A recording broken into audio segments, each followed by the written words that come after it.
Good morning and welcome to the VSA Capital 5-Minute Morning Miner. It's Wednesday, the 27th of July. England, the Lionesses, they won 4-0 last night, didn't they, against Sweden? Did you watch it, Paul? I didn't. No, I didn't. You're not a football fan? Oh, not so much, no. Well, actually, I didn't watch it either. I was having dinner at some Petrox Bistro in Padstow with various Cornish miners discussing how we were going to shake up the industry and what the government was going to do with it off the back of the critical metals report. You have a cutting plan, do you? Paul, I always have a cunning plan. Okay, good. But there's so much opportunity, but it will take time. Mining doesn't happen overnight, and it's a very volatile industry, as we saw this morning with the Rio figures, which were expected to fall quite sharply, and of course the dividend was basically cut in half. And again, that was expected. I mean, it wasn't really yielding 12%, and a 6% yield or so is still very, very high. But Paul, what comment have you got on those Rio figures? Yes, the company trying to put a good face on what otherwise they would have to be said would be lesser numbers than what 2021 was for them. They had a fall of 23% in net cash generated to 10.5 billion here on the 6-month period to the 30th of June. And with underlying EBITDA 15.6 billion, the interim dividend will be 4.3 billion in total for a 50% payout level. And other than that, you would have to say that the numbers, sales revenue wise, down 10%, and other things are just indicating that the market's not quite as good now as it was last year. Well, and that's, again, as we would expect. I mean, we know that with inflation roaring, commodity prices have gone through the roof. They need to come back as consumer demand drops off. So it's exactly as one would predict. The market's knocked down. Rio's about 3.5%, but actually at this level, I think it's probably cheap myself. So I would be a buyer. Whilst on the FTSE 100, we also had quarterly production statement from Fresnillo, and this is interesting to us in particular because we talk a lot about this about Guanajuato silver, which is what we call our mini Fresnillo. Guanajuato silver is on the TSX at the moment. But Paul, what were the production numbers like out of Fresnillo? Yeah, quarterly production statement out from them. Silver production of 14.4 million ounces, which was up 8% on a quarter-on-quarter basis. First half production 27.6 million ounces, and they call that in line with the first half of 2021.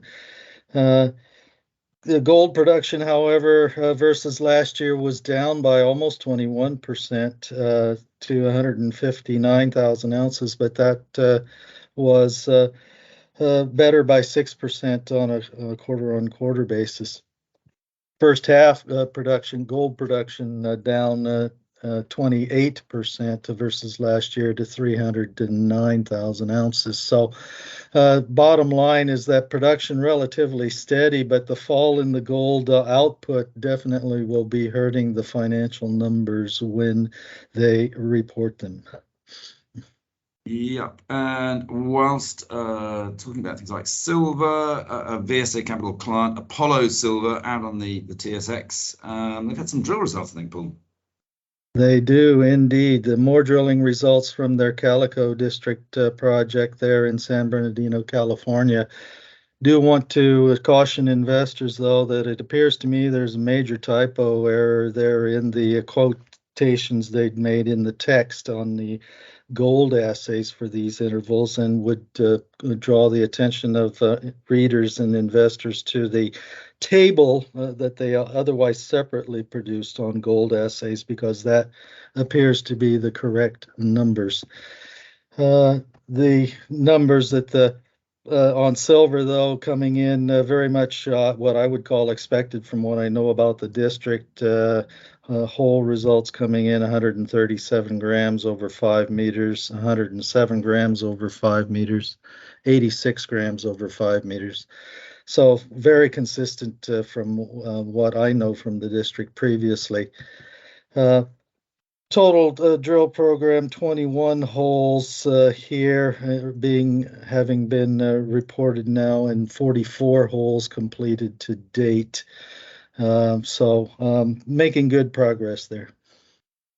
Okay. A quick update on Gemfields. I think they've had some sales results. Yes, Gemfield sales results. That's the African colored stone producer, primarily of rubies and emeralds. Total auction revenues for the 6 months ended 30th of June, $181 million. And all that included 3 auctions during the period, all of which broke previous records on auction participation and revenues. 12-month total auction revenues of $330 million US dollars for an all-time high. Company's gross debt balance, this is good to see, given that they weren't able to actually sell stones during the COVID outbreak for more than a year. Debt balance down to just under $30 million US, and the cash expenditure for this half-year period came in at $14 million. Very good. And why don't you just finish, Paul? I think the ASX listed but African gold miner Theta Gold has just published its feasibility study. Yes, we got feasibility study out by South African mine explorer developer Theta Gold. This particular feasibility study is how they will develop what they call the Transvaal Gold Mining Estate, or TGME.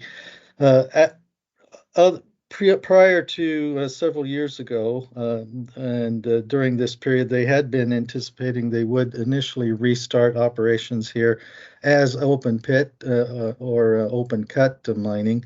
But to satisfy local communities and so forth, they've decided to go with underground mechanized development on these shallow ore zones, of which 4 mines are part of this feasibility.